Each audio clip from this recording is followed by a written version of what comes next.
अतीक अहमद को अपनी हत्या का डर था, लिहाजा वो अपनी सुरक्षा बढ़ाना चाहता था। वो चाहता था कि उसके चारों तरफ यूपी पुलिस से घेरा पुख्ता हो ताकि परिंदा भी पर न मार सके। अब पुलिस की जांच में इससे खुलासा हुआ कि अपने ऊपर ही हमला करवाना चाहता था, जिसकी अकड़ में पुलिस सुरक्षा घेरा को मजबूत करने का फैसला करना पड़ेगा। अतीक के भाई अशरफ की जुबान से मेन बात नहीं निकल पाई। इससे पहले की मेन बात सामने आ पाती, 3 हमलावरों ने अतीक और अशरफ को गोलियों से छलनी कर दिया। अतीक ऐसे हमलों से पहले से डरता था। साबरमती जेल से निकलने के बाद प्रयागराज पहुंचने तक रास्ते भर उसके चेहरे पर खौफ दिखता था। हमारा परिवार पूरी तरह से बर्बाद हो गया और एक सवाल कोई कर रहा था कि माफियागिरी की समाप्ति पहले ही हो चुकी थी, अब तो खाली रगड़ा जा रहा है। इसी डर को दूर करने के लिए अतीक ने रची थी एक हैरान करने वाली साजिश। अब सुनिए क्या था अतीक का वो प्लान, कैसे और क्यों मर्डर के डर से बेचैन था अतीक। माफिया डॉन ने खुद पर हमले की साजिश रची तो फर्जी हमले की साजिश से अपनी सुरक्षा बढ़ाना चाहता था। अतीक का प्लान था पुलिस की मौजूदगी में उस पर हमला हो। उसकी साजिश थी बम और गोलियां चले, बस उसे चोट नहीं आए। अतीक ने अपने भरोसेमंद गुड्डू मुस्लिम को सौंपी थी फर्जी हमले की जिम्मेदारी।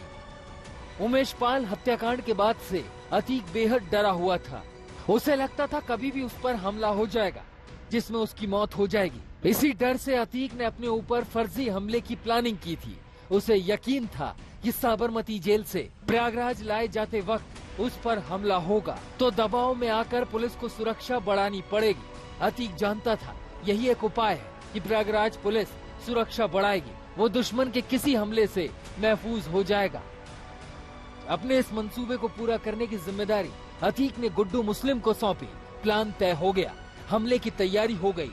टारगेट पर अतीक का काफिला था, सिर्फ टेरर क्रिएट करना था। पूर्वांचल इलाके के कुख्यात बदमाश भी प्रयागराज बुला लिए गए थे। हालांकि पुलिस को इस साजिश की भनक लग चुकी थी। प्रयागराज लाए जाते वक्त अतीक की सुरक्षा बढ़ा दी गई थी। ऐसे में अतीक का ट्रेलर प्लान कामयाब नहीं हुआ। अतीक अहमद को लेकर पुलिस जांच में एक बड़ा खुलासा हुआ है। सूत्रों की माने तो पुलिस कस्टडी में अतीक अहमद ने अपने ऊपर हमला कराने की साजिश रची थी ताकि उसकी पुलिस सुरक्षा बढ़ा दी जाए। दरअसल अतीक को लगता था कि अगर ऐसा होगा तो ना तो पुलिस उसका एनकाउंटर कर पाएगी और ना ही कोई बाहरी व्यक्ति उसकी हत्या कर पाएगा, जिसको लेकर पूरी साजिश रची गई कि हमला प्रयागराज और उसके आसपास के इलाकों में होगा। आसपास बम चलेंगे, गोलियां चलेंगी, लेकिन अतीक को कोई भी चोट नहीं आएगी। और इसी से इस चीज का मुद्दा बना के वह अपनी सुरक्षा बढ़वाएगा, जिसको लेकर इस पूरी साजिश में उसने अपने करीबियों को भी शामिल किया था।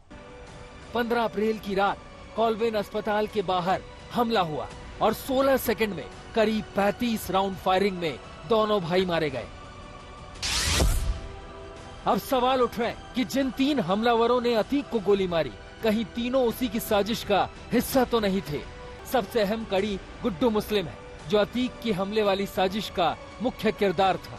अतीक अहमद ने इस फर्जी हमले की जिम्मेदारी अपने करीबी गुड्डू मुस्लिम को दी, जिसने पूर्वांचल में अपने साथियों और शातिर अपराधियों से संपर्क भी किया।